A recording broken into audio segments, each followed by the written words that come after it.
Your healthcare provider has approved for you and your caregiver to receive training on how to access your implanted port. This instructional video will help you access your port effectively, comfortably, and safely. Do not attempt to access your port without discussing with your healthcare provider and receiving education from your nurse. To get started, select a clean work area. Once established, clean your hands thoroughly using antibacterial soap and warm water. If no soap and water is available, use an alcohol-based hand sanitizer, followed by drying your hands with a clean towel. If anesthetic cream has been applied, wipe off with a clean cloth or paper towel. Palpate the implanted port for the center of the port. The insertion site feels spongy. Clean your hands thoroughly using antibacterial soap and warm water. Gather your supplies as instructed: flush syringes, medication if applicable, non-coring port needle, injection cap, port access kit, sharps container. Next, prepare the sterile field by carefully opening the dressing change tray. Remove and place one of the masks on yourself. If you have a caregiver assisting you, they should also put on their mask at this time.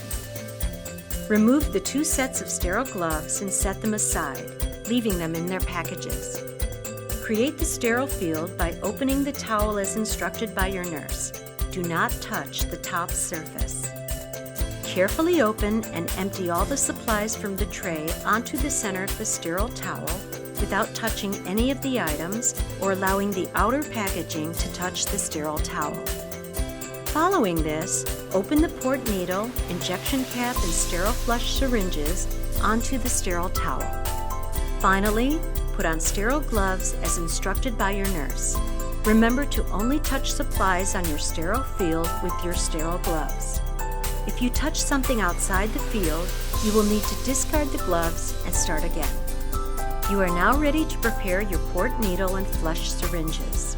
Screw the injection cap into the end of the port needle tubing and set aside on the sterile field. Prior to using syringes, push firmly on the thumb press with the tip cap still on, just until you feel the plunger move. Expel air and excess solution by twisting off the tip cap and pushing the plunger forward. Push out extra solution to the amount instructed by your nurse. Finally, replace the syringe cap, being careful not to touch the tip of the syringe with anything that is not sterile. If it does, you will need to start over with a clean syringe. Set aside the syringes until you are ready to use them. Repeat this step for all flush syringes needed. You are now ready to flush the port needle extension set with saline. Remove the protective cap from the sterile saline flush syringe. Attach the sterile saline flush syringe to the injection cap and unclamp the tubing. Flush slowly until the needle and tubing are filled with fluid and a few drops of saline come out of the capped needle. Lastly, clamp the tubing, leaving the sterile saline flush syringe connected to the injection cap. You are now ready to prepare the port site for accessing. Remember, you are still wearing sterile gloves. If the gloves have become contaminated, change into new sterile gloves at any time. Scrub the insertion site with a chlorhexidine applicator, working in a back and forth, up and down motion for a total of 30 seconds.